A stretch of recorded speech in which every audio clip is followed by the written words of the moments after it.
Let's try and understand Christianity in the right perspective by understanding the concept of God in Christianity. Before we discuss about the concept of God in Christianity, I would like to make a few points clear. Islam is the only non-Christian faith which makes it an article of faith to believe in Jesus Christ, peace be upon him.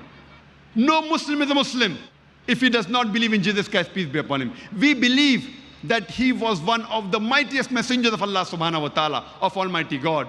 We believe that he was the Messiah, translated Christ. We believe that he was born miraculously without any male intervention, which many modern day Christians today do not believe. We believe that he gave life to the dead with God's permission. We believe he healed those born blind and lepers with God's permission.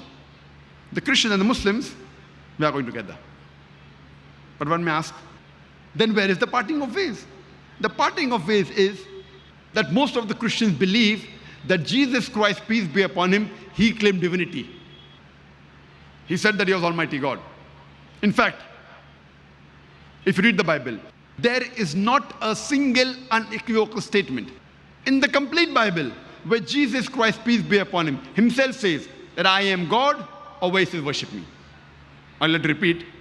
If you read the Bible, there is not a single unequivocal statement. There is not a single unambiguous statement in the complete Bible where Jesus Christ, peace be upon him, himself says that I am God, or where he says worship me.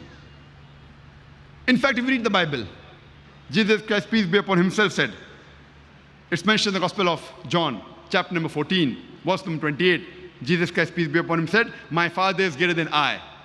Gospel of John, chapter number 10, verse number 29, my Father is greater than all. Gospel of Matthew, chapter number 12, verse number 28, I cast out devil with the Spirit of God. Gospel of Luke, chapter number 11, verse number 20, I with the finger of God cast out devil. Gospel of John, chapter number 5, verse number 30, I can of my own self do nothing. As I hear, I judge, and my judgment is just. For I seek not my will, but the will of my Father.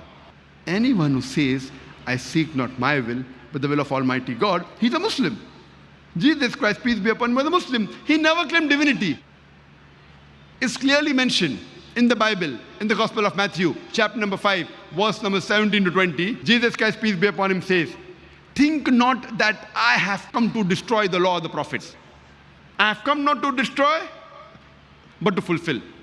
Until the heavens and the earth pass away, not one jot or tittle shall pass away. And whosoever shall break one of the least commandments and teach men to do so will be called least in the kingdom of heaven. And whosoever shall keep them and teach the same shall be called great in the kingdom of heaven. Unless your righteousness exceeds the righteousness of the scribes and the Pharisees, in no way shall you enter the kingdom of heaven. This is a verbatim quotation from the Bible, from King James Version, Gospel of Matthew, chapter number 5, verse number 17 to 20.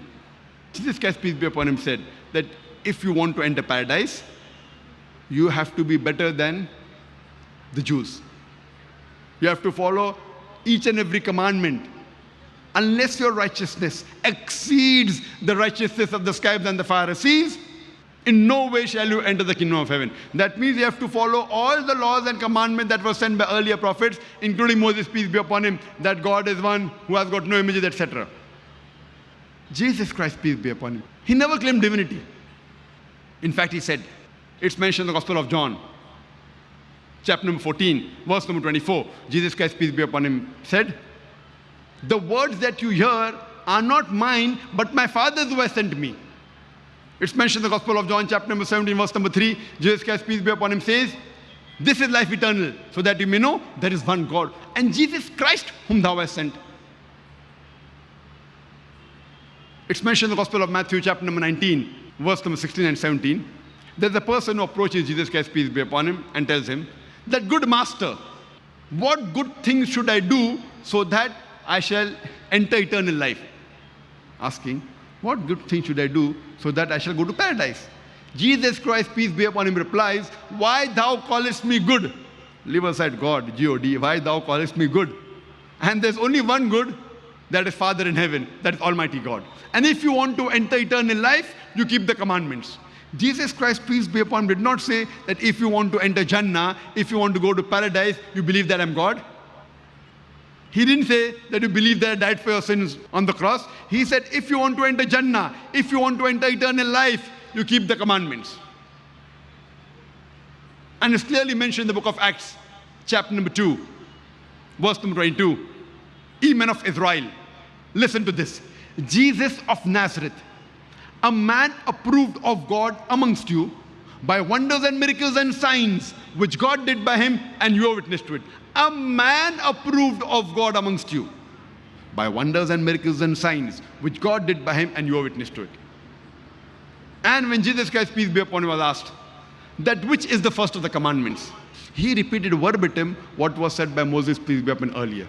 It's mentioned in the Gospel of Mark, chapter number 12, verse number 29. Jesus Christ, peace be upon him, says, Shema Israelo, Adnan Hainu Abnai Khad. It's a Hebrew quotation which means, Hear, O Israel, the Lord, our God, is one Lord. So if you understand the concept of God in Christianity, that God is one, He has got no idols, He has got no images, you will understand Christianity in the right perspective.